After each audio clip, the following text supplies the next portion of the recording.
I'm the current president of South Coast TiE. And for those, how many of you here are for the first time to a TiE event? Today we are really honored to have some phenomenal speakers. And I want to tell you, Barry has put together an amazing panel and he's worked really, really hard to put this event on. So Barry is part of the committee that puts on this event, and before we get started with our event, I just want to cover some basic things. TiE puts on a monthly educational event every month, and it's usually the last Tuesday of every month. Sometimes we change it a little bit, but that's the standard. Next couple of months, we have a topic on autonomous cars. We have a CIO of Illumina speaking. We have an event on 5G. These are events that are coming up in the next 3-4 months. And we're always put on some great events. There's a handout that's being passed around. I could really use your help in filling this out. We'll be collecting it at the end, and there's going to be a $100 Nordstrom gift certificate. So please do fill this out. We'll be collecting it. I also do want to send these straight from the top. Not everyone that turns one in gets a certificate, right? Right. I do want to recognize a couple of people. We are honored to have some great people from SAPI joining us. Those of you here, if you could stand and raise your hand from SAPI. Thank you for being here. Today, before I turn over to Barry, I just want to say thank you for attending. I think you're busy. Thank you for coming. But more importantly, we could use your help. As I networked around getting to know all of you, each one of you are here for a reason. Each one of you brings certain strength to the table. And I have to tell you, TiE could use your help. And so there's a room on the bottom that how you could be part of a mentoring program. You could be part of a panel, you could be on the speaking committee. You know, we need help in all kinds of ways. But what I can really use the help on, if you know somebody that would be a great sponsor for our event. We put on these events, it's a great event, but we could use some great help. With that short introduction, I'm going to get started. Yes? Can I say a couple of words about the next two events, because it's important to know what 5G, what are we talking about 5G? Please do. Well, next time's event is the CIO of Illumina, Norm Feldheim. So at Illumina, you heard about how that company is doing. So I think it's excellent, and I think he's going to talk about the future of genomics. He's a CIO, but it's a data-centric company now. So that's in August. And September, what Sandeep mentioned was 5G. We all know 4G and LTE, so 5G is the next big thing that the wireless industry, the communications industry, and every industry besides, including the doctors who are part of SAPI, they're all going to need some aspect of it. So we're going to have a Verizon speaker, along with that a T-Mobile senior VP is going to come, join us. And we are invited Cox Communications, that hasn't been confirmed, as well as a Qualcomm speaker, and it will be held hopefully in the Qualcomm auditorium. So I wanted to add a little more color to that, because these are three major operators, and the operators are the deep-pocketed companies that want to have something to do with the future of communications, whatever that is. In October, we will have autonomous cars, a panel on autonomous cars that was already mentioned. And then we're looking forward to more things where we'll talk about Internet of Things and how it applies to so many things, like including food safety and so on. Barry, are you ready? Ladies and gentlemen, would you give a big hand for Barry? Thank you for putting this up.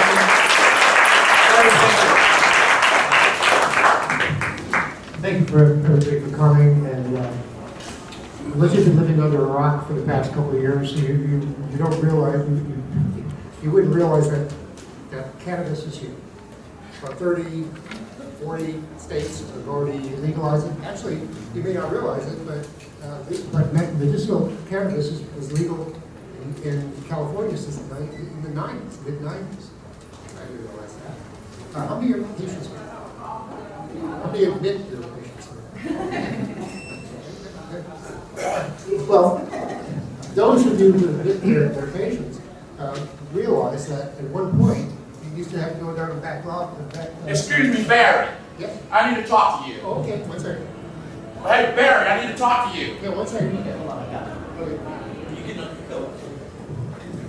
So anyway, you have to go down a back alley to actually obtain your medicinal marijuana. But things have changed considerably. Today we've got some entrepreneurs that have really changed the entire industry. We're going to start with Christopher Cody. Christopher has a company called Therapy Tonics and Provisions. And what that company does is it infuses medicinal cannabis into tea and coffee. What we're learning is that there's a lot of opportunity for innovation within the cannabis market. We've gone into any of the dispensaries, especially the more boutique ones. You'll see amazing edibles, for instance, that are well packaged. They look like something that you would see in any store. Well, Chris has created this great product, but he's also one of the first innovators that's gotten involved in the politics of cannabis.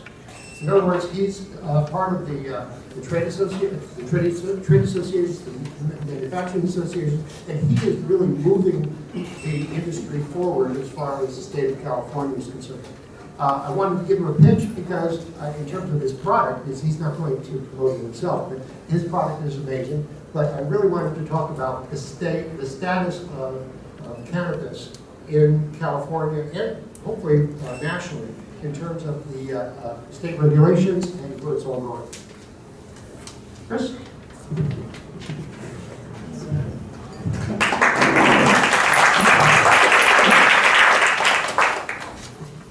Hello, how's everyone doing this fine evening? Just a little warm.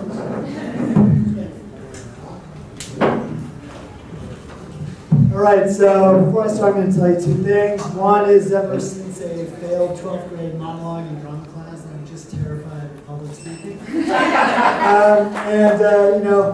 The second thing I actually can't remember right now, so we'll just go right into it.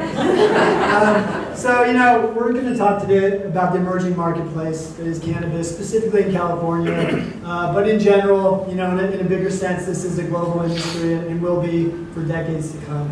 So, we're sort of at the beginning of something giant, and I'm going to start with something I wrote, and then we'll go into a little slideshow to kind of give you an overview of some of the challenges we face as cannabis entrepreneurs, and some of the challenges the business faces, not only here in California, but as you can imagine, you can extrapolate on that and think about it federally and also internationally.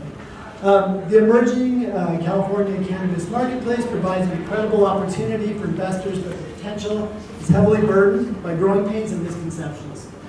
The expected windfall promoted by the media's effective and overarching notion of the green rush, which I'm sure you've all heard that term, it has catapulted evaluations of companies and the projected profits into the financial stratosphere. Many of these overvalued companies and the funds that fuel them will come crashing to earth in a spectacular fashion, as no amount of funding can escape the gravity of economic principles. Overtaxation and the state's position that perception should trump reality when it comes to regulation weighs heavily on even the most strategic operators. The current result of these misdirected efforts is a market more burdened with regulation than any other in history. More so, well, at least in modern history. I can't speak for the distant past. But more so than alcohol and tobacco, more so in some ways than pharmaceutical, and even more restrictive than the framework that regulates plutonium. I know, it's crazy, right? Even under the weight of these current realities, brands will emerge, companies will prosper, and investors will reap the benefits. Hard-fought legislative reform will set the path for practical regulation and normalization of this marketplace. For those brands that can stay the course, the opportunity and potential of achieving escape velocity within California, the United States, and beyond is enormous. No other state in the nation and no other country in the world has the brand power of California. While the speculative flight of cannabis finds its when the speculative flight of cannabis finds itself piloted by California's mavens of this industry, the potential for sustained flight and that shot to the moon is real. So, with that said, that's why I'm standing here, and that's why I'm actually in the cannabis industry. It's exciting, it's groundbreaking, it's an opportunity like none other in my lifetime.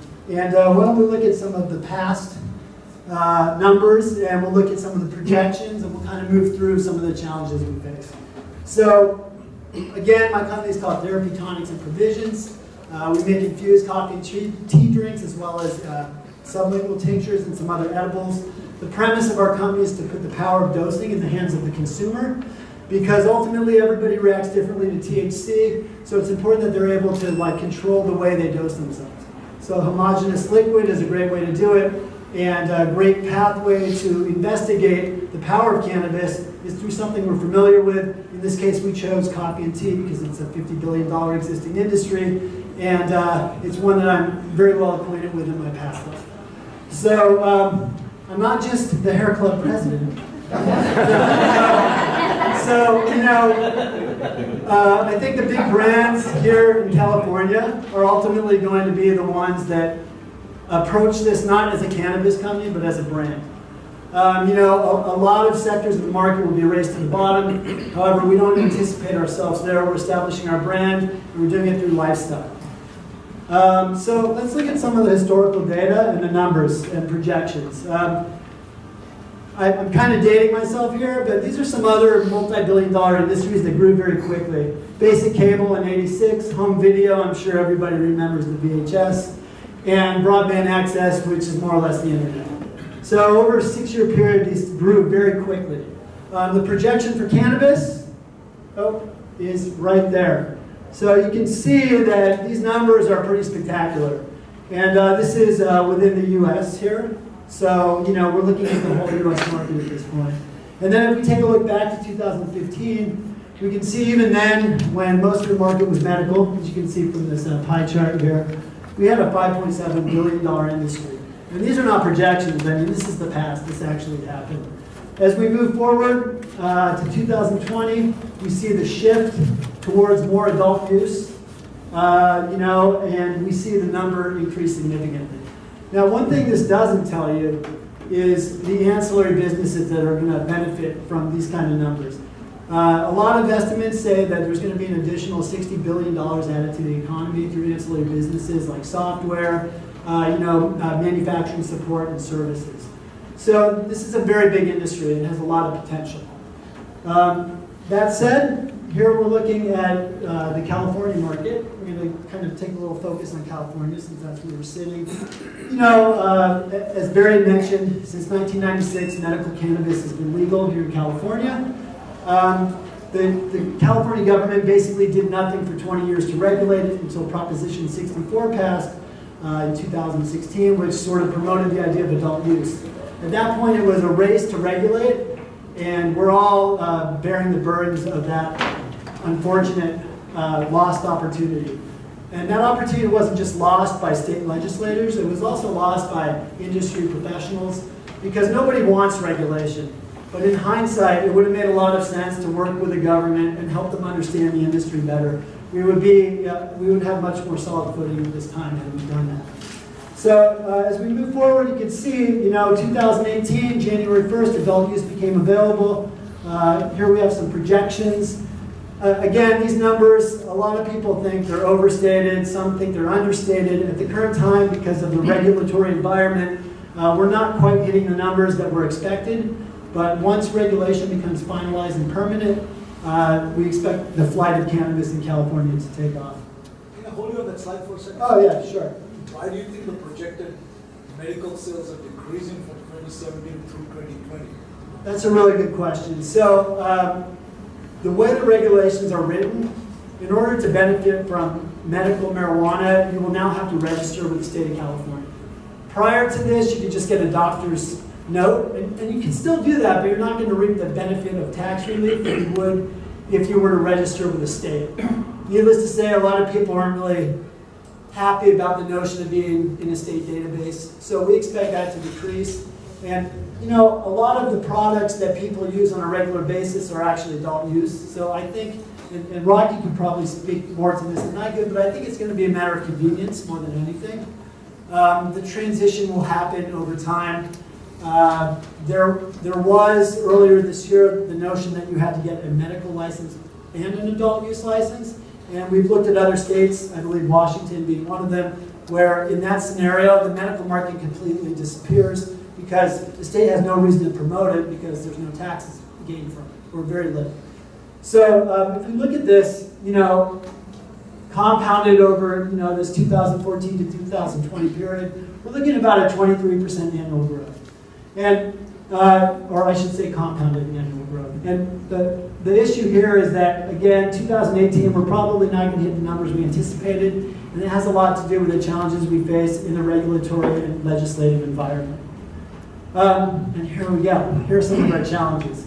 So one thing that we have to deal with is multiple regulatory agencies. We have the Bureau of Cannabis Control. They control licensing. We have the California Department of Health, specifically the Manufactured Cannabis Safety Branch, which controls edible products and packaging. And we have the California Department of Food and Agriculture, which basically is in charge of cultivation and administration. I don't know if anybody here has heard of something called trace and track. The idea is that from the minute that seed is planted, that will be tracked all the way to the consumer sale. Again, I can't think of another industry in which this happens. I mean, perhaps pharmaceutical is the closest thing. But it's really challenging because all of these agencies have different policies, and not all of the policies are consistent. For example, the Department of Food and Agriculture says there can be no residual solvents. Residual solvents like alcohol, they're used to extract THC. Well, the California Department of Health says that medicinal tinctures based in alcohol are okay. So this is a giant problem. And these problems, that's one of many. There's a lot of inconsistencies, and unfortunately some of these inconsistencies aren't regulatory in nature, they're legislative. So that means it's not as easy to change. We have to actually go back to a vote or get a 2/3 majority with the California legislature to move the needle. And I don't know how many people here have ever tried to deal with politics, but whoa. Doesn't really work out the way you thought. In addition to these agencies, we have, once this is all figured out, we're going to be dealing with, you know, the Department of Pesticide Control. We have the Departments of Weights and Measures. There's a lot of other agencies that will be involved in the cannabis industry, and it makes it that much more challenging because the three main regulators haven't really figured it out yet. Another challenge that really complicates things is counties and local municipalities. So if we look here, California has 58 counties right now. In California, of those 58 counties, 18 of them are cannabis friendly. And by cannabis friendly, it doesn't mean they allow licensing for every segment of the market. In many cases, it might just be cultivation, or it might just be one retail location. When we go down to the cities and local municipalities, we have 482 of those. And of those, as of the end of April, early May, only 144 of them were actually cannabis friendly. So what this results in is it results in sort of a safe access desert to medical patients in all these other cities where there's no cannabis allowed. And it also creates a sort of arbitrary cap on the marketplace. I mean, you know, this is capitalism, and really the driving force behind the industry should not be arbitrary caps, it should be competition, as it is in every other industry, but because of the history of cannabis, the demonization over the years, we have to deal with this kind of stuff. If we look at this, even of 144 cities and counties, well, the combined total there, only about 60% of them have actually finished their local ordinances and are providing local licensing. The problem with that is you can't get a state license until you get the local license. So there's a lot of places that are theoretically cannabis friendly that currently there's no way to get that state license because the local government hasn't finished their job doing the local ordinances.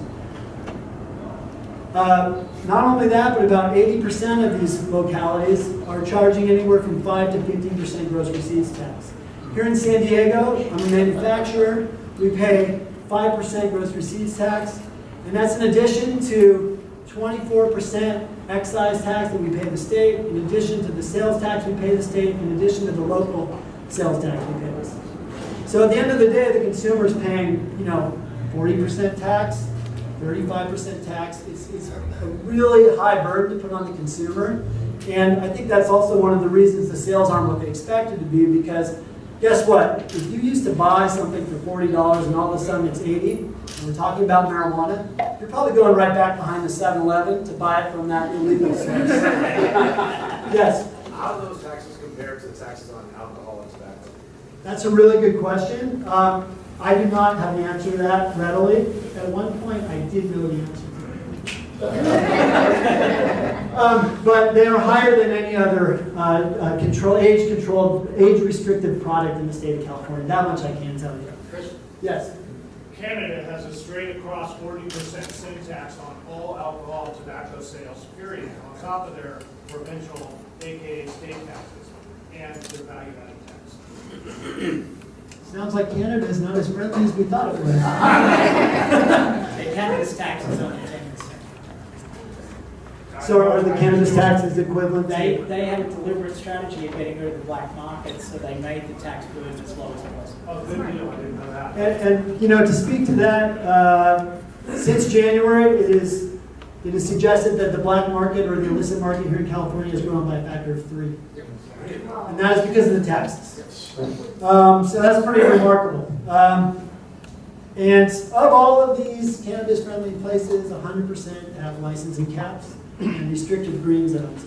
Some of these restrictions are set by legislation at the state level, 100 yards from a school and whatnot. Others are set by the localities, and they're much stricter than the states. So again, it really limits the amount of access that cannabis entrepreneurs have to retail and manufacturing and distribution locations. If we look at the counties and cities that accommodate all types of licensing, you're only looking at 15% across the entire state. This is an industry that's estimated to be about, last year, over $2 billion in California alone. And as you can see, as we move towards a regulated market, there is a very big hole in access.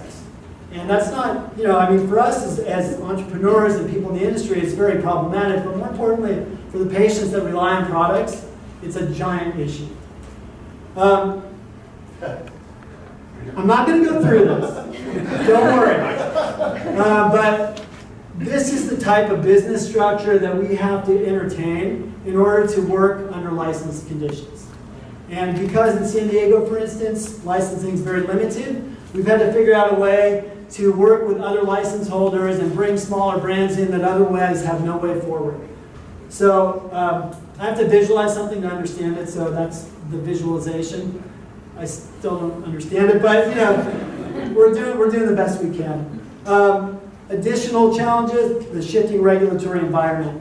If we look at November 2016, or 17, I should say, emergency regulations came out from the BCC, which is the Bureau of Cannabis Control, and the other regulatory agencies.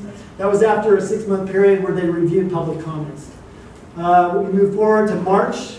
They released additional changes to the emergency regulations, which accommodated shared facilities because they realized there weren't enough licenses for manufacturers and cultivators, so they created this Type S license.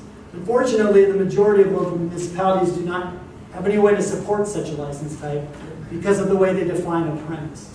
So again, there's a lot of miscommunication or lack of communication between the state and the local agencies. May 18, 2018, emergency regulations were extended for 180 days. Again, this all goes back to the fact that the state chose to do nothing for 20 years to regulate this market. And now they're in a rush to understand it and to fix it and to make it work. The good news is the cannabis industry, particularly my association, the California Cannabis Industry Association, we have really good rapport with regulators and we work together quite well. Unfortunately, just because you get along and you agree doesn't make things happen. So this is going to be a long-term battle.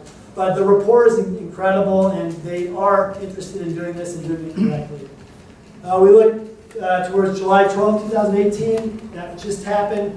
The proposed permanent regulations came out. We're now in an 80-day period in which we will be able to provide public comment on that. And there are some very hot issues that came up. One of the issues from back in 2017 was manufactured products like the ones we made had to be child-resistant packaging, resealable, kind of like a bottle of like pills or something you might get from the pharmacy. It's very restrictive and it's very expensive. To give you an example of this, one of the bigger manufacturers, their packaging costs 5 times as much as it did prior to this rule. They used to get that packaging made down the street in Oakland from their production facility. Now they get it made in Chicago. They get it laminated in Gary, Indiana. It then gets shipped to Mexicali where it's assembled and then shipped back to California. Not only that, it also weighs 4 times as much. So you're talking about an incredible amount of waste. There's another great drawing for you. So this was the supply chain prior to the latest round of regulations. They've simplified it a little bit, but you can see it's still pretty challenging. So, I mean, we're facing a lot of challenges in this industry, and I'm going to close with some on a little more whimsical level. Banking and taxation, you've probably heard it's a big issue. Banks are federally insured, therefore cannabis companies cannot use traditional banking. So this is typically how we store our money. It's under the mattress. And it's funny because we have to schedule time when we go to pay our taxes with the California Tax and Fee Administration. And literally, you walk in there with a briefcase of cash. Yes? You brought up an issue and a segue into the federal government. You focus on California with 1,000-pound gorilla, and the room is the federal government, which if it wanted to, under the U.S. Constitution, could preempt all of the state law and regulate this or ban it. How are you, or to invest like you are, how do you mitigate that risk? Well, it is the federal government, and given the current administration, I don't really know if there's a way to mitigate it. However, therein lies the opportunity. I mean, keep in mind, any of these past industries that have been multi-billion-dollar industries, from day one, they've been owned by multinational corporations. All of the biggest players in California in manufacturing literally started in their kitchen. So, it's high risk, but it's high reward. And then this is about taxation. I just found this online because it kind of shows you the tax burden that a consumer would have to cover. So the supply chain is a really challenging thing. Sourcing material is a really challenging thing. Getting consistent products from consistent, reliable sources is also challenging, especially in this environment. And on that note, I'm going to pass this off to Cher. And yes. I have one question. Yes. What about distribution? Is there any regulations regarding the transportation of the product like yours? There's regulation up and down the chain. Yeah. Distribution is. Other product distribution. Yeah, armed security trucks distribute our products. So anyway, hope that encouraged you. It seems like California's done everything they can to make illegal more attractive. And hopefully by the end of this panel, Paul's going to shed some light on the positives of this, and investment positives in this. But it used to be that they used to get retired doctors to used to go in for medicinal marijuana. Retired doctors, they just sign a little thing and say hi and goodbye. But today, because of this new regulation, you have to go to the state, and that's the only way you can get rid of the taxes, right? Anyway, so very few people are going to be doing that. I don't think it's a little bit inconvenient. So in terms of the supply chain, it's regulated up and down the whole thing. I mean, it's a mess. Well, there are some innovations that are really, really cool, and innovations that are very important. Joy, we have a professor here of immunology, Joy Phillips. Joy? Joy, how much does it cost? CBD is a very interesting cannabinoid that has been attributed to pain regulation, childhood epilepsy, a whole list of things, and that's just one, because how many cannabinoids are there? So it's about 120, and some of them are so exotic you can't even get those things. How much does it cost you for CBD? My memory is that, because I'm a research professor, I have to get it from the National Institutes of Health, NIDA, and I think it was running about $2,000 Per ounce. ounce? I think. That's more than gold. Yeah. All right, and well, you've got a person here, Cher Buck, who has a method, a cannabinoid, I mean, a genomic method of actually growing what she's using in pure form using yeast. How much does it cost for an ounce? The ounce would be roughly about $370. And this is for isolate. This is not for the flower, so this is about 8 times as concentrated as when you get the flower. 800, yeah, and absolutely no flower whatsoever, no plants whatsoever. The entire chain is gone. So I'm just wondering how the state is going to screw him. It's going to be inevitable. Chair? Thank you, Barry. You know that's on videotape now. I want to thank Barry, first of all, for organizing this. Thank you so much. And I want to thank you, Sandeep, for this awesome jacket. It's really nice. So thank you for that. All right, hi everyone. My name is Cher. I'm the co-founder and CEO of CB Therapeutics. And I want to give you a small primer on cannabinoid science. So a little bit about me. Again, my name is Cher Ali Butt. I have an MBA from UCSD. And before that, I was a biochemist from UC Davis. I started my career with working at Steep Hill Lab, which is the largest cannabis testing lab in the nation. I was the lab director there for about 2.5 years. From there, because my family and people and just the way that the industry was at that time, which was not as evolved, I decided to leave that career and go to Novartis as a project manager because back then the cannabis industry was very different from what you see it as today. So my family was really happy at that time. Went to Novartis for a couple of years. Commercialized some drugs with the FDA, brought 2 of them to the market. From that point, I actually decided after 2.5 years that maybe I want to go back into the cannabis industry because I've had this idea for a very long time that I wanted to make cannabinoids but without using any plants.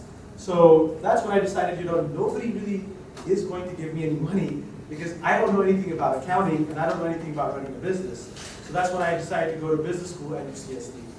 During my first year of business school, I was looking at internships, and I got an offer from someone up in the Bay Area that wanted to start a cannabis testing lab, something that I have a good amount of experience with. So I became a co-founder with them and started a company called CB Labs. In about 12 months, we sold CB Labs and got a 5x valuation increase, saved up enough money, graduated from business school, and then launched this company, CB Therapeutics. So a little about how cannabinoids work. And again, I'm sure there's a lot of doctors in here. Feel free to correct me because a lot of this, is probably not 100% in terms of how you view the information, but this is probably the easiest broken down way to explain to people what cannabinoids are. So cannabinoids, as it turns out, we already make them in our bodies.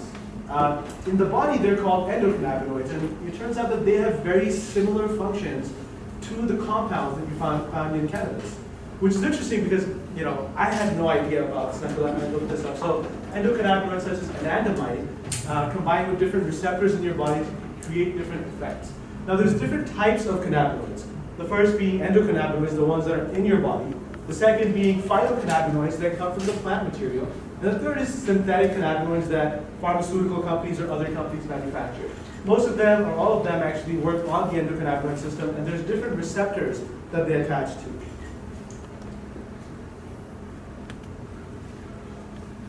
Okay, so currently most people knew about the CB1 and CB2 receptor. Those are probably the 2 receptors that everybody knows about.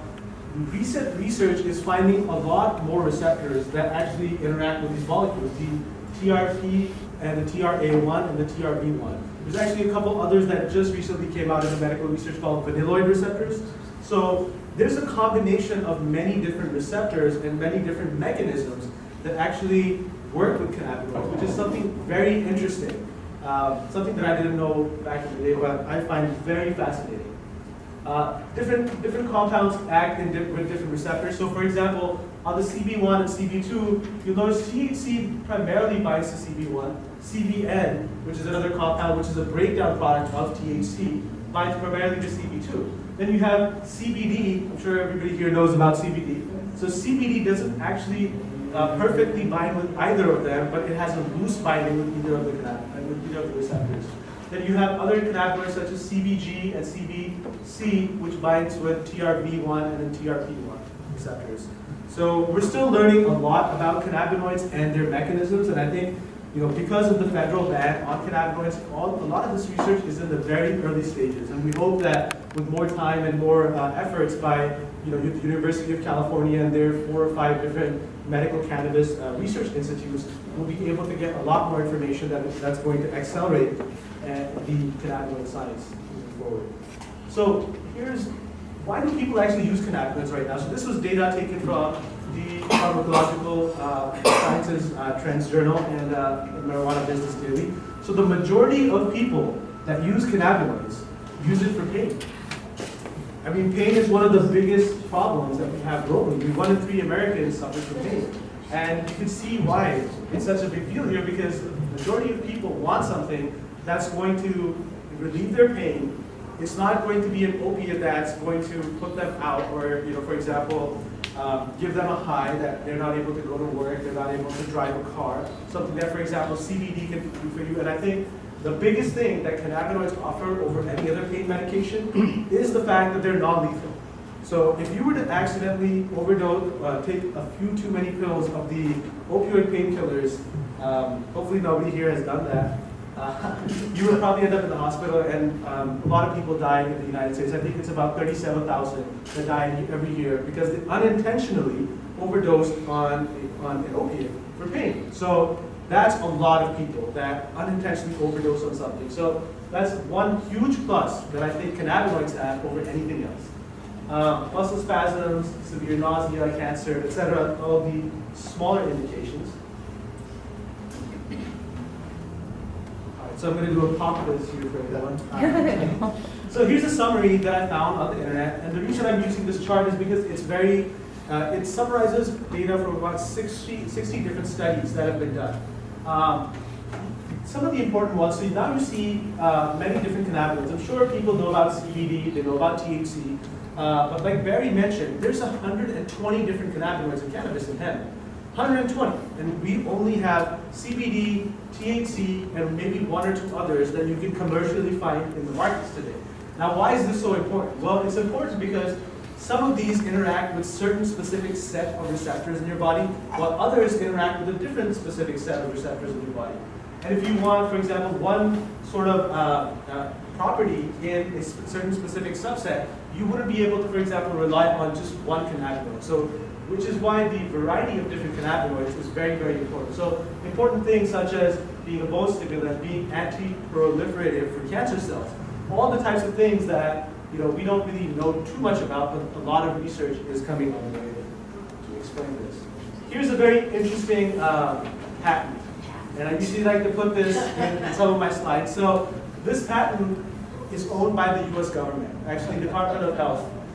This was filed in 1999. This talks about the antioxidant and neuroprotective properties of cannabinoids. So what's interesting is, why are they still illegal? If we know, and the government has a patent on them saying that they're good for your brain, they're good for inflammation and other things. So just wanted to throw that out there just to show the kind of issues that you have to deal with, possibly because of the pharmaceutical industry or other pressures along the way. So now here is the average cannabis flower. So if you take an average cannabis flower, or the bud, as a lot of people like to call it, you take the bud and you run it through a mass spec or a liquid chromatography machine to test the contents of it. You'll notice that on average, and again, there's thousands of different strains, each strain has its own profile, but if you were to look at an average of the overall strains, you'd notice that roughly the majority of it is just non-cannabinoids. It's just plant matter and other compounds and other chemicals. Then you have about 15%, which is THC/THCA. So the difference is THCA, when you heat it up, becomes THC. which is why when you make brownies or other things, you have to cook them, otherwise it doesn't do the same effect. Same thing with CBD, which is down here. CBD is about 5% of the plant matter. CBN, which is another compound, is about 3 to 4%. And then you have most of the other ones, more than 100 different cannabinoids that are 0.5% to 0.2% in total volume. So to answer the question which I posed before, which was, why don't you see a lot of these compounds out in the market today? Well, that's the answer. You can't commercially make enough quantities of this stuff, or these different compounds. I mean, if you're looking at a kilogram of pure CBD, for example, which has a wholesale price today of anywhere between 5 to 15,000, depending on the quality of the product, the same kilogram of one of these cannabinoids is roughly anywhere from $150,000 a kilogram all the way up to $750,000, depending on which specific cannabinoid you're looking at. And that's a huge jump. So very, very interesting space to be in. So I'm going to shamelessly sell my company for a minute here. So CB Therapeutics, what we do is we genetically engineered yeast and other strains to take the cannabinoid, the genes, put them in the yeast, and now we're able to grow any cannabinoid in the yeast without the use of any plants. And the whole process just takes 5 days. So you can think about it from a crop perspective. If you're a hemp farmer or you're a cannabis farmer, you normally have to grow, you have to plant the seed, you have to let the seed grow, take care of the plant, water it, all these things. It's going to be at least 120 days for you to be able to do that. And then you have to do an extraction. So technically, if you're growing outdoors, you have maybe 2 or 3 seasons. If you're doing indoors, you have anywhere between 4 to 8, depending on the technology and process that you use.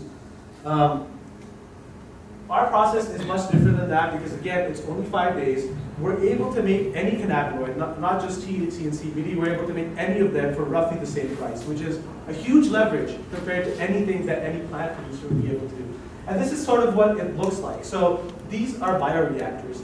So right now we're on the smaller scale side, so we're growing anywhere between 1 to 5 liters total volume.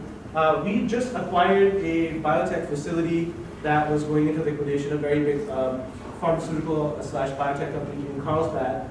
We just took over their facility as well, so in about the next 3 to 6 months, we're going to repurpose it and start manufacturing in something on the scale of the right bioreactor, the one that you have to climb up to. So that's where you get economies of scale. So right now, the production cost, for example, just to give you an idea, is much higher than what you would pay in a dispensary for the same product.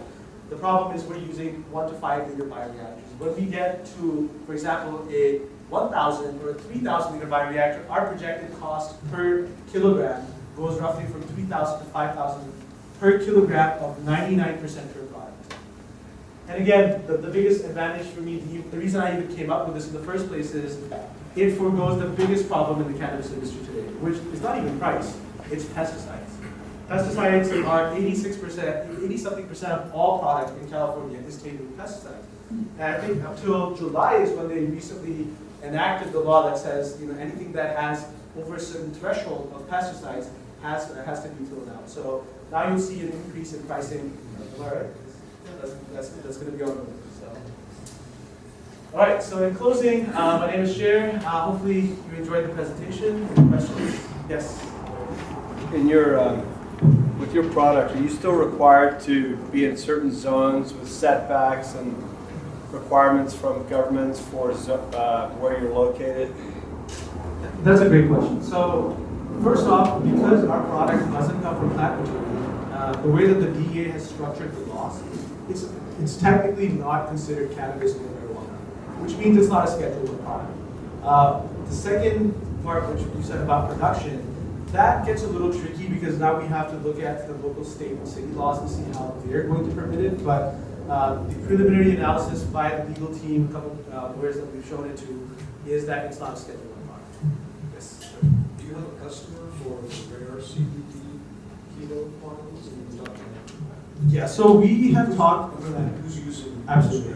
So the customers, so it's hard to figure out what the demand there's going to be for such a rare compound, but the first people to reach out to us was UCLA and UCSD. So now both these universities and a couple others, they've started multi-million-dollar cannabis research institutes. And they're in about, I think, 6 months to a year, they're initializing clinical trials there. The doctors called us from there, actually stating the same problem, that they can't get any source outside of what the federal government allows them. So this may be sort of a segue for them to be able to acquire those rare cannabinoids. So we're still trying to figure that out. But aside from universities, we have manufacturers that may be interested. I think maybe Chris might be interested in some of the rare cannabinoids for his product as well. So I think there's a lot of interest now happening because as more and more research comes out, people are interested. In fact, 10 years ago when I was at Steep Hill, that's when people recently found out about CBD. And the consensus back then was, who's going to take CBD? It doesn't even give you high, right? But now we have a $2 billion market. So I think as more time passes along, we're going to see the evolution of these compounds as well. Yes, sir? Have you tested the efficacy of your product as compared to the plant-based product? So we haven't tested the efficacy in a clinical trial because we're not going the FDA route, just like the rest of the medical cannabis industry. What we do is we do characterization studies through a mass spec, through a GC, and HPLC, which allows us to tell us that it's exactly the same thing that you would find in the plant. In fact, I challenge anybody that has a process that can differentiate what we have versus what the plant has, because it's the exact same thing. In fact, the yeast that we grow it in, part of the reason why we insert the genetics into the yeast is it makes the exact same proteins or the enzymes that make the reaction happen in the cannabis plant, but now we move that into the yeast. So it's the exact same thing. Do you see any point where you're going to actually, rather than going through other brands, would you ever make your own set of lifestyle products or? You know, that's a great question. I think we're thinking about it. It's much more expensive, but we may decide to do that at some point. I think things are just so early right now that we want to focus on the tech, getting it out there, all of those things. But I think we might entertain that idea at some point. So I have two related questions. So, do people understand enough about the effect, either recreational or medicinal effect of the rare cannabinoids? And secondly, the plant product is a sort of a mixture. The user gets a mixture of it. Your product is a single component. So does the effect either medicinal or recreational is different? The effect should be exactly the same. Now, I think what you're trying to say here also is there's terpenes. So technically, when you use a cannabis product that comes straight from the plant, it usually has terpenes, which is another set of compounds. So terpenes, for example, is the lemony smell in lemon is limonene, which is also present in cannabis. There's many different linalool. There's camphor. There's many different ones. That pinene is the one that has the piney smell for pine trees. So all these compounds are also in cannabis as well. Now, studies have shown that a product that has terpene infusion in it is about 30% more effective than without having the terpene infusion, if it's just a straight compound. So that's something that we know. But one thing that you see with cannabis manufacturers today is they'll buy wholesale the actual cannabinoid itself, like THC or CBD, and then they'll buy terpenes, which you can actually buy in bulk, and you just mix and match them. And I would be surprised to see if there's more than a few real manufacturers that make product at scale that use the original terpene content. I think most of them mix and match stuff.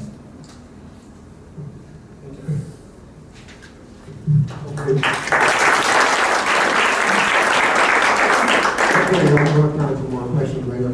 But in terms of the cannabinoids, especially the more exotic ones, it's going to take people like Joy in the university to actually test this out. And she's not doing it right now because of obvious reasons. And we have, Dr. Chris Walsh, who's one of the highest, one of the best orthopedic surgeons in Southern California. How would you like to have CBC, which is both an anti-inflammatory and stimulates bone growth? That would be ideal for the particular field, I would think. But we don't know because that's so expensive. Before we get to the investment community and basically talk to Paul about whether this is actually something you can invest in, I wanted to go to Rakesh Goyal. He's very special because he was one of the early pioneers here in San Diego. It used to be that, again, we used to have to go down an alley, dark alley, to get legal medicinal marijuana. He opened up one of the boutique dispensaries, apothecary. And you may have seen it in Kearney Mesa, big sign, beautiful place. You go in there and all of a sudden, it's not something you're worried about because there's housewives and everybody and people you know. It was a place to go and it was okay. All right? And so he opened that up and guess what? People saw how successful it was, and in any of these new industries, people start to consolidate. And there was a premium label that just came out, MedMen, that bought him out. So here's one guy who did buy him out. He actually got an exit. Here's one guy who's already made a significant amount of money on weed without selling weed. Nobody actually sold weed, but he did it in a commercial way. Now, I wanted to ask what I call Rocky. I wanted to ask Rocky, so where do you see this kind of consolidation going? Thanks, Barry.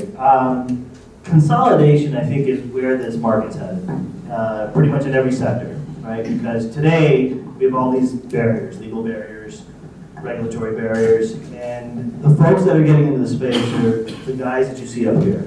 You're not seeing big pharma, big tobacco, big alcohol out there. They're there, they're in the background, they're looking, they're hunting. There's probably a few folks in here just quietly sitting with a notepad, not here, but back there. And they're gonna buy their way into the space. I mean, that's the general consensus. So we see that as really the main way to exit out of really any cannabis-related investment. But it's not here yet. And I think for that to happen, a lot of major things are gonna have to happen. And it's gonna take a few years for that to happen. And I think you guys know, it's rescheduling cannabis. It's gonna be one of them. That's a big one because that'll open up banking. That'll make Wall Street comfortable to come in. So until things like that happen, it's going to be just more of this. And I think it'll evolve. We're all racing to grab market share. I mean, that's what this game is. And the more we can, hopefully the better position we are when that day comes. I think you guys are here because you want to learn, I think, how to make money in cannabis. Is there an opportunity? How can we make money, right? What these guys are talking about is great. It's great, but they're not making money. And they're not going to make money for a long time. I didn't make money as a retailer, I'll be honest. I think people think that cash falls from the sky in retail and just in cannabis. There's some truth to that. I think our annualized sales when I sold was 15 million a year, was what our run rate was annualized. This was a 2,500 square foot dispensary, folks, in the second story of an office building in Kearney Mesa. And we were doing more revenue than a cheesecake factory or a yard house, right? Considerably more. So that's just to give you a glimpse of what the opportunity is. But what people don't realize is the margins in this business are not that great. And I'll tell you that I think a lot of folks made a lot of money in this space prior to January 1 because they weren't reporting their income. There was no regulation or enforcement. They didn't have compliance costs. The average store in San Diego has $250,000 a year just in security guards alone that other people didn't have to pay, right? Insurance, workers' comp. That's the big thing. Then the other thing is everybody was under-reporting their income too. Nobody reports fully. It's a cash business. Can you use federal banks now? Can't use federal banks. Absolutely not. It's a Schedule I substance. The federal government looks at me like I sell heroin. I am a heroin dealer to the federal government. So you wonder, how I sleep at night. I don't sleep well, folks, because that's a very sobering reality that I deal with. I have children, we live in Normal Valley, I'm a normal guy, right? Brother's a doctor, and yeah, I'm a heroin dealer as far as the federal government's concerned. So it's very sobering. And so so going back to the retail part of it, there's just not a lot of margin there because once you factor in all these costs, all these compliance costs, the margins start to get really thin. The biggest factor to margin in all of our businesses, but really it impacts retail the most, is a very obscure IRS tax provision called 280E. Has anybody in the room heard about 280E? Can I get a show of hands? exactly. I had never heard of 280E until I got in this business, and then I filed a tax return, and I saw the impact, and I was like, huh. I saw another tax return, a second tax return, and then I was like, wait a second, I should be I should be taken out back and shot for staying in this business.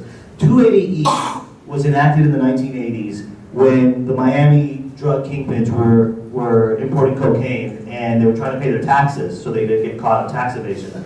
So what the IRS said was like, okay, we'll allow you to file taxes, but you can't deduct your normal business expenses. You can only deduct your inventory costs, your cost of goods. So for example, I sell $1 million a year product. It costs me $500,000 of my cost of that inventory, right? I have $500,000 left over, and then my rents and salaries and marketing expenses, maybe it's another $300,000. So I'm actually getting $200,000 before I think I need to pay income tax. Well, the federal government says, no, no, no. Your taxable income is the $500,000. We're not letting you deduct the $300,000 of business expenses. So my taxable amount is $500,000. And the tax on that I have to pay, $200,000, $250,000. Did I just lost money being in cannabis? I'm paying to be a dispensary owner? That's the reality, folks. And that's what most people don't understand, didn't realize, and I think is going to be a sobering reality for a lot of the folks that are in retail and even the other areas of cannabis that haven't been reporting 100% and haven't been filing tax returns compliantly. I'm not trying to paint a doom and gloom scenario by any stretch, right? And I can walk you folks through how money's being made, where the money is, but in retail, operationally, from a cash flow perspective, it's not there at all. It really isn't. And I think a lot of people don't understand that. And I think it's going to be a cold, harsh reality coming soon. I'm sorry, I didn't mean to take it. So, not making any money, not making any margin, and now let's find out whether it's worth investing. I talked to Paul a little while ago, when he first came in, he was talking basically the same doom and gloom thing. I said, well, why would anybody do this? And, well, he's trading up and down, but the thing is that this is the beginning. And I'd like to turn it over to him so he can explain that.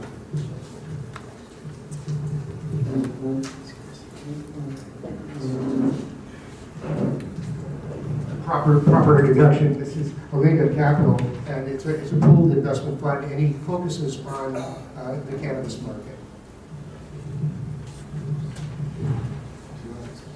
We come down here, or we come to you? Now we pass them down and go.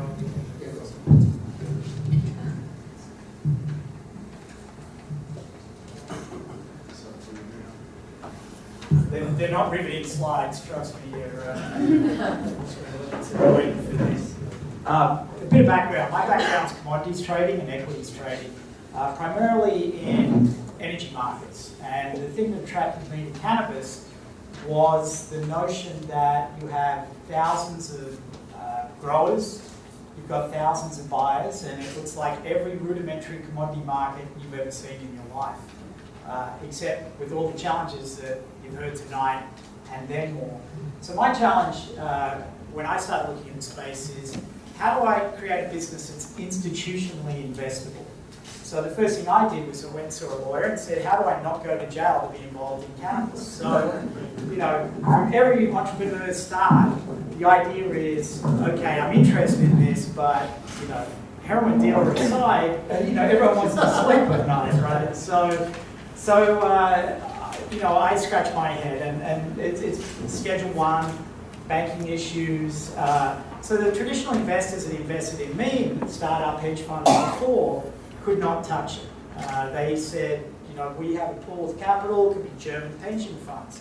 They don't want us to invest in you that's doing a Schedule 1 business.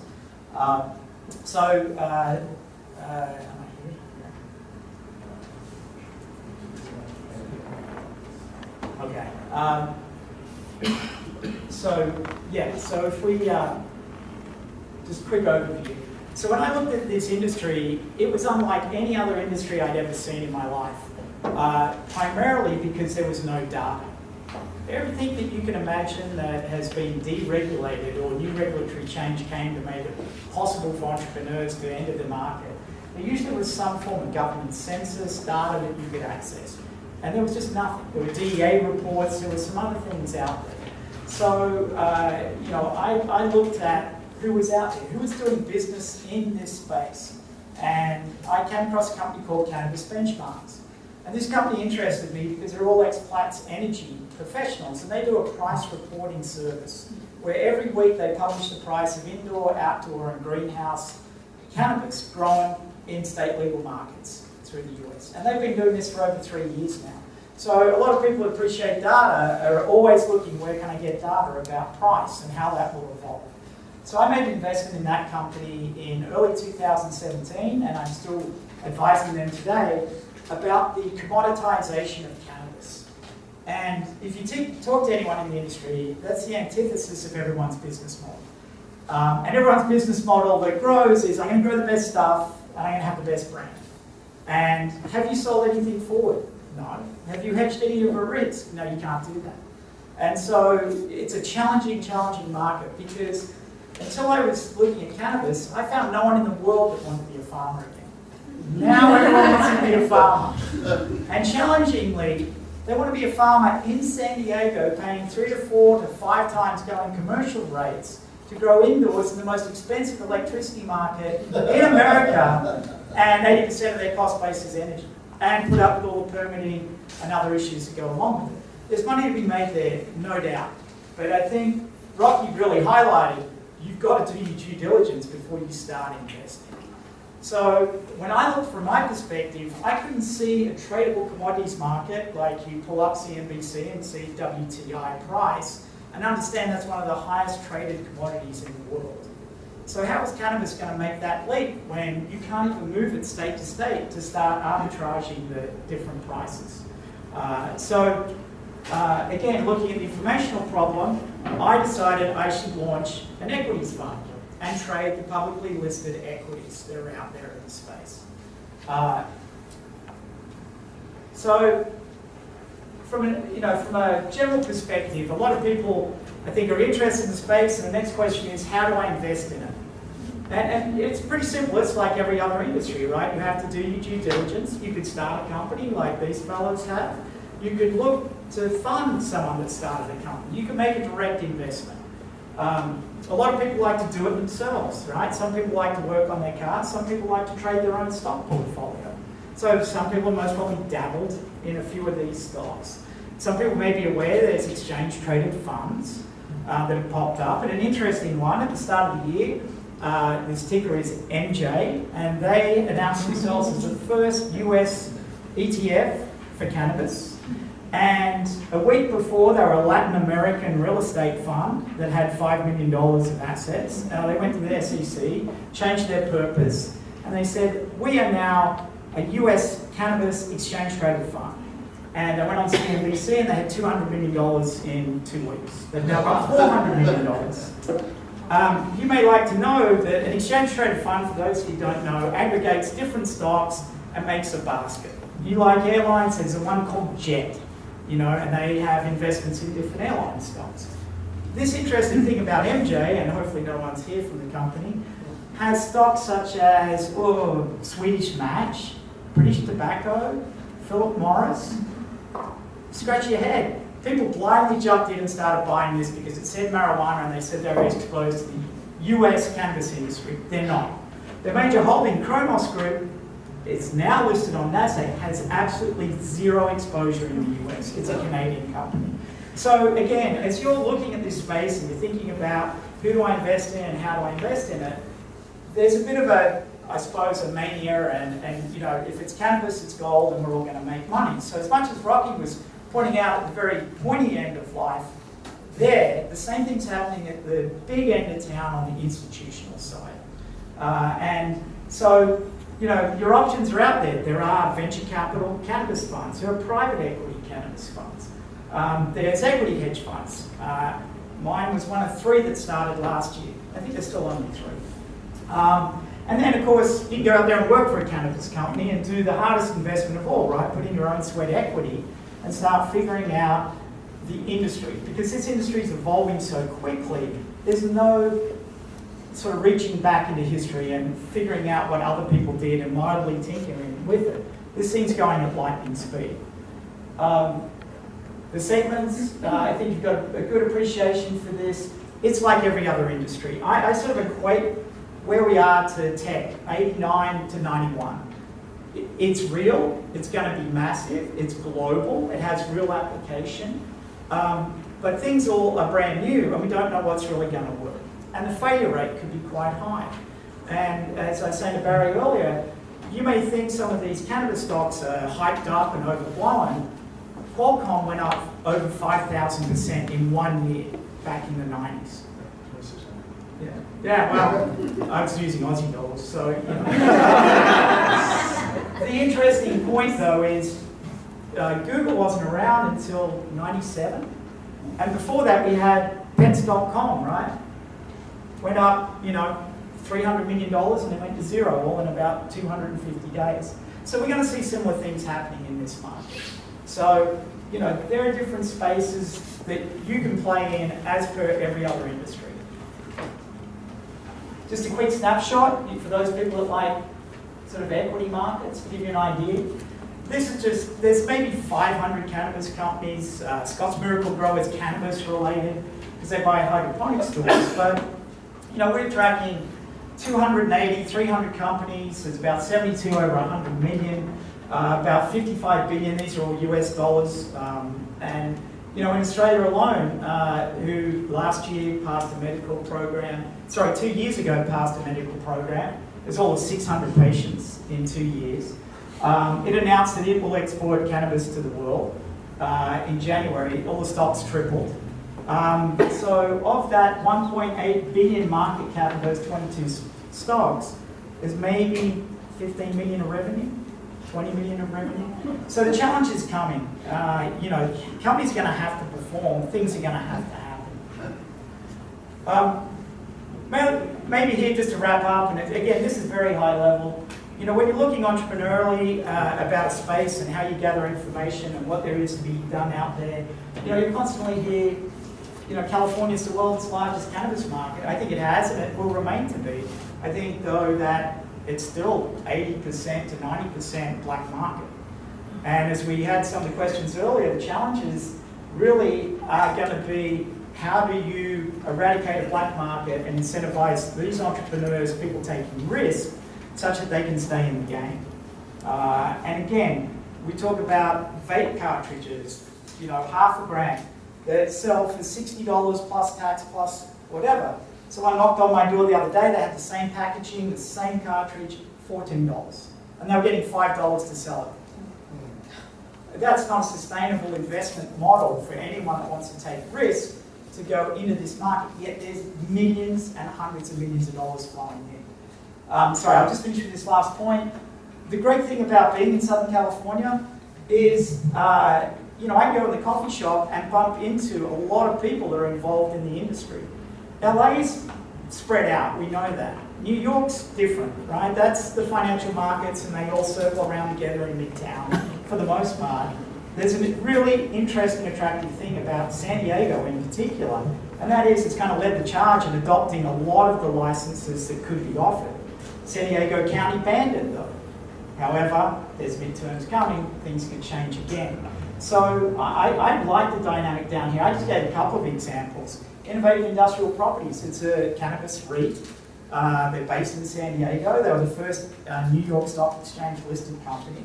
And they're doing phenomenally well out there. What's it selling?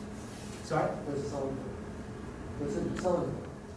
The stock, it's going for $33, but they're about to do a secondary offering. Do not buy it tomorrow. Do not take any stock recommendations from me. Yeah, and again, you'll have the disclaimer on the end, nothing else. Understand, every cannabis company is constantly raising money. So like biotech, you will be constantly diluted, but you're counting on that share appreciation. They've got a good model. They've already announced they've got a secondary, which means at any time they can come to market and raise money below the last price they traded.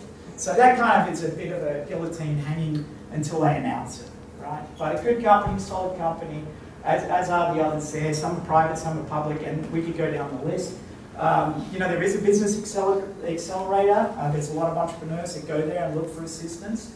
And then interestingly, you're seeing cannabis-specific job sites pop up. So, you know, many places that you can find out more about the industry as well as approach, you know, all the companies directly here. In the interest of time and alcohol in front of us.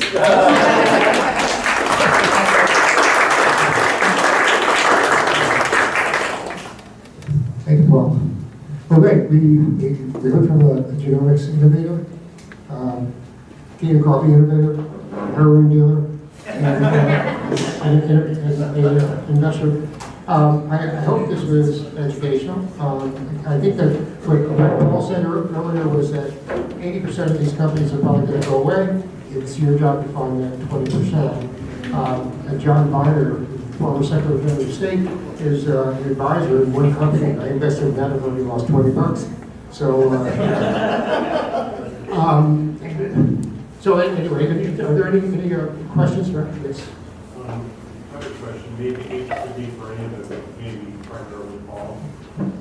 With regard to the black market, do you see that there is any political will in California to send revenuers to get rid of the black market? I think there is. It's a chicken and egg. They need money for compliance. And so, you know, the balance of trying to bring in tax and permit and fees to run a business that is in real time making rules as it goes and trying to, as Chris pointed out, catch up for 20 years of not really effectively regulating the market. You need, you know, for the most part, a stick, and that stick costs money for enforcement. You know, so it will come, but again, the problem is they don't have enough capital at the moment to go and enforce. They mean the state. The state. I'd like to add to that, though. You know, so there's multiple forms of enforcement, right? You've got state, then you've also got your local municipality. So, City of San Diego, for example, we worked hand in hand with them. And they were instituting their local tax, trying to get support. They came to us, the retailer, and said, "Okay, guys, we want to put a tax on you. What's a fair rate? How's this going to go? How's this going to work?" And we were like, "Well, look, we'll support the tax. We'll look at you as a partner. Then my success becomes your success. And here's what I need in return. You want us to support this. You want us to get behind it. You want our constituents to do so. I need your vice squad. I need your local PD, your task forces to shut this stuff down." And it happened. Weed Maps is like the de facto directory for somebody looking for cannabis as a consumer. You go on this website and you can search a map and all the dispensaries and delivery service show up. 3 years ago, this looked like chicken pox for retail. Hundreds and hundreds of dots everywhere all across San Diego. Today, 5 to 10 maybe, right?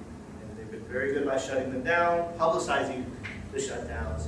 Now they're going after landlords with fines. I mean, we're helping them. We're giving them the playbook. I'm a landlord. I know. I'm like, "Hey, here's how you do it. Come after me. Don't fine me $1,000 a day. I'm good with that. Fine me 10 grand a day. I'm probably not going to rent to these guys." Right? So now the delivery services are really where the problem is.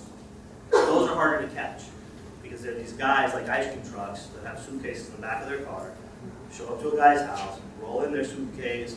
I saw a guy, he's actually got a pizza case. So it's very discreet. Yeah. Pizza box. Comes in to your house, you know, people think you're getting pizza and opens it up and there's a little mini store in the pizza case. How do I compete with that? I can't, right? So we're working on it, but there is help and the state is coming to it.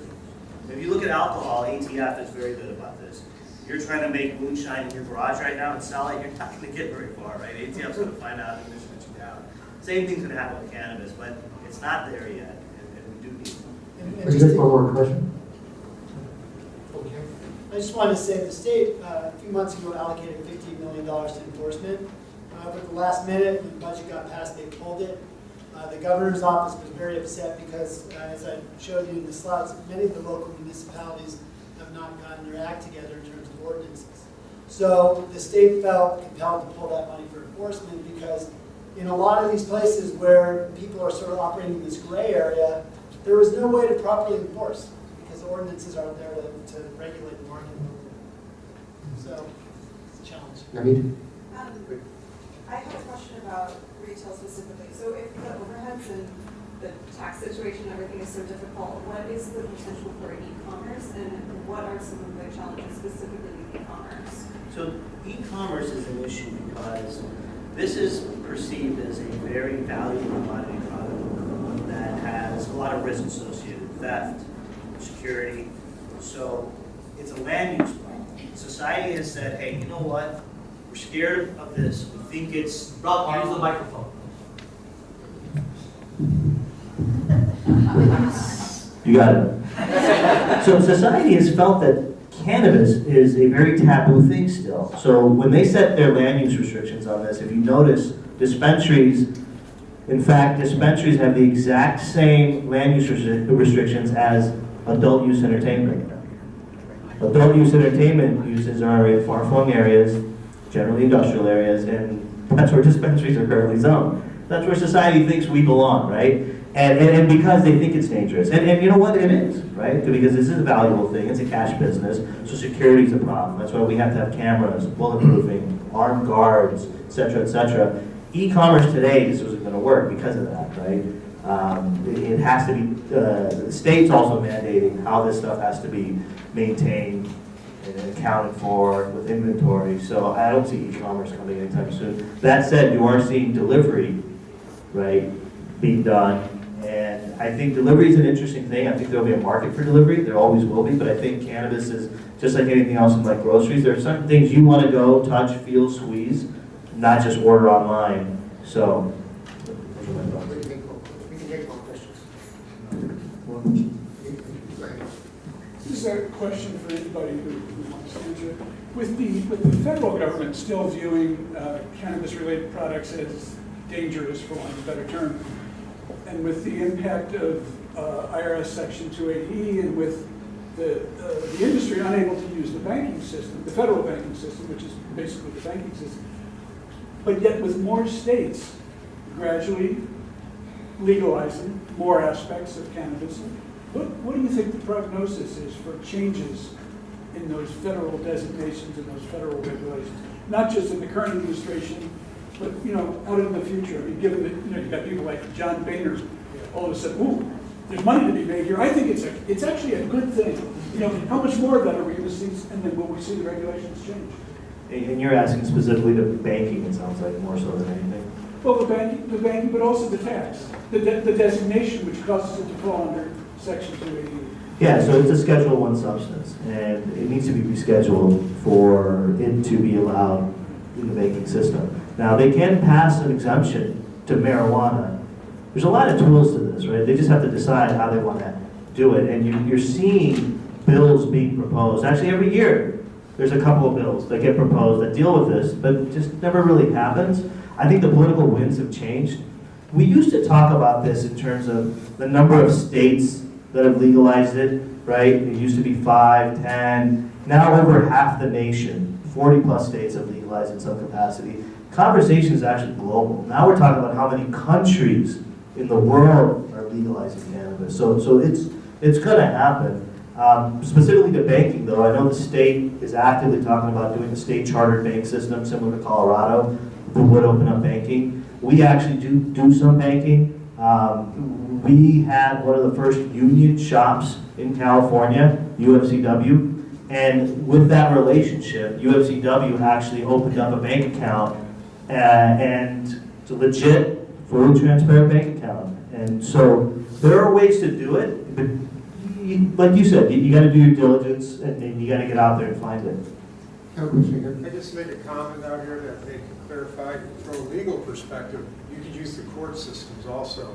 There's a major 10th Amendment issue. In fact, there are a lot of challenges right now by cannabis companies challenging the federal government, saying under the 10th Amendment, which reserves unenumerated powers to the states, that the federal government may not be able to regulate this. So there are a lot of challenges going on right now through the 10th Amendment. You've already heard over the years through conservative orthodoxy about the 10th Amendment. The Western states a lot always use the 10th Amendment as a rallying call to give state power, state rights. Well, that's where all these states, the 25, will come in and say, hey, you're encroaching upon our ability to manage our affairs at the local level. Yes. So if they make it less regulated, like similar to alcohol and tobacco, would that release like more outlets for distribution, like such as like convenience stores and grocery stores? You know, I think eventually, as I mentioned, over the next several years, maybe 3 to 5, we're going to see a lot more normalization of this market. We're going to see relaxation of the regulations. You know, this concept of reefer madness that has, you know, basically defined the industry for decades, starting in the 50s and even before. It will give way to a more normalized market, and in doing so, I think access will increase, taxes will be reduced, and in that process, the illicit market will be substantially subdued. But it's going to take a lot of time, a lot of effort. I'll just give you some data. So UFCW is negotiating with municipalities across the state right now. Per their stats, there's about 700 licensed dispensaries in the state of California. They project 35 to 3,900 by 2020. So that's what's coming.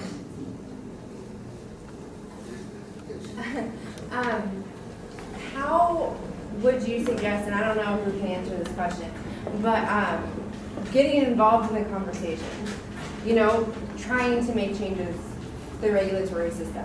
How, like, what can we do as an individual? Who should we talk to? I mean, God bless you for saying that and having that desire. Advocacy and activism is a big reason why we're here, right? I mean, that's been there from day one. Trying to undo 70 years of cultural programming and bias is not easy, right? And California has led the way. And I think in a lot of ways, we're still continuing to lead the way. I hate to say this, but there's not much that you can do as one individual, right? It's a political thing. Right. So if you have relationships with politicians, if you donate to their campaigns and get their influence, that's really it. And actually in that vein, and we're seeing at the last election, this election, all these politicians are coming knocking on our doors saying, hey, so cannabis, you know, we think this is great. We'd love to talk. And you know, they're chasing the cannabis dollar because they realize that this has a lot of influence. So that really is the only way to affect any real change. On that very thought, city council meetings are a great place to express your position, because those are the guys who are saying they're allowing the city or not. Okay. So that's as grassroots as you can get, and they will listen to you. I think the best thing you can do is move to Texas and vote Pete Sessions out. It's not just it's Pete Sessions. He kills everything coming out of committee to do with cannabis. So there's been 26 bills he's killed this year. So this would address banking, regulation. It's all happening in the back rooms where there was only the first time this year there was any clear vote on a piece of cannabis legislation that wasn't appended to another bill. And that was a very simple no-brainer to have basic research for PTSD for vets. What is your industry going to do so that we don't need an organization called MABS, like Mothers Against Bugs Driving? I don't think that's ever going to go away. I mean, this is still a psychoactive substance. Frankly, my personal opinion is it's a dangerous substance.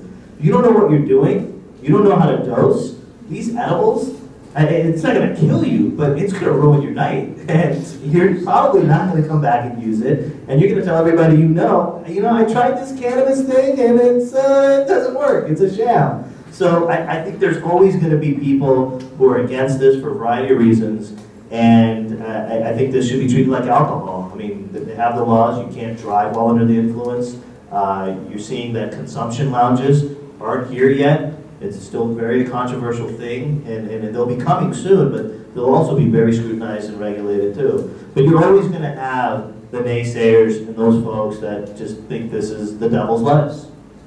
Take one more question. Do you ever see an opportunity or plans in the future of a digital currency for the industry? That exists. Wasn't Dennis Rodman when he was going to Korea, he was advertising Potcoin or whatever it was, and there was paper strips out there. So cryptocurrency exists in the space. we don't look at it, we don't want to use it, we don't want to deal with it. I'm very skeptical about it. But yeah, there's ATMs that you can get that will allow you to use your crypto and shop, but I can't tell you whether there's a future there. But as a retailer, is there a particular reason why you don't want to go in that space, or is it? Yeah, well, multiple reasons. So one, cash is king. Number two, it adds another layer in the point of sale process, right? So instead of you coming to check out with just cash or swiping with a credit card, which we still can't take, now you have to go, you have to access your currency account, then have a transaction with me, and then go back to your currency, right? So it adds a layer to the transaction. I'm seeing 500, 1,000 people a day. My job is to cycle you through as quickly as possible, not to add 30, 40 seconds to that transaction. I mean, you're going to kill me if I had to do that. We have time for any more questions. We'd like to bring up Steve Morley. Steve, you want to come up and talk about First of all, thank you all these three. Well,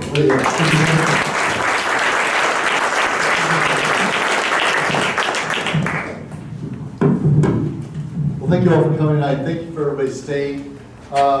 Just real quick little point to finish up our evening is that you may have heard, if you've been around TiE for a while, the 5 pillars of TiE. You may want to tell me what the 5 pillars of TiE foundational mission is. Mentoring. 1. Education. 2.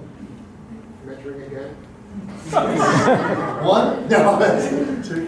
Come on, I'm going to be here for a long time. You know that. Appreciation of Indian cuisine. What's that? Appreciation of Indian cuisine. That's number 6. That's 6. No, it's mentoring, education, networking, which we hope you all enjoyed this evening, incubation, and funding or investment. Okay? So our chapter in San Diego does a really good job with a couple of those, but a couple of those we are weak in. And so we are launching a new program, and I'd like to talk to 3 people in the room right now. So you pay attention. You may be one of these 3. I'm talking to you. If you're saying, you know what, I have been blessed in my business, I have been blessed financially, and I really want to give to others the way that I was given to that made me be a success. Okay? If you're that person, don't raise your hand, because we don't want to embarrass everybody else, because you're the one. Okay, if you have that if you're that person. Number 2 I want to talk to is, I don't really have the money, or I'm fully invested now, but I would really like to help to educate and mentor and advise startup young companies that really could use some help taking their great ideas to the market. Okay, so if you're that person, don't raise your hand. Okay. Or number 3, I'm looking for someone who has both passions. Someone who is saying, I would like to give back financially, and I would like to give back my skills and talents back to this community. If you are one of those 3 people, could you, on your green sheet there, and we ask you really, please don't leave without dropping that off, even if you didn't write anything else except this one answer, say, I'd like to learn more about the new TiE fund that's being launched. This fund is unique. This fund is going to invest in San Diego-based, very innovative companies, and it is going to not just cross our arms and say, why should we give you money? We are going to help these small companies from the get-go, from the time they apply, learn how to be a better company, and connect them so that they can get to their success path. This is unique in San Diego, and if you're one of those 3 people, you have a chance to help us do that. So please mark down so we know who you are, and then turn that in, and we really appreciate it. You'll be hearing more about it next month. We plan to launch in the fall.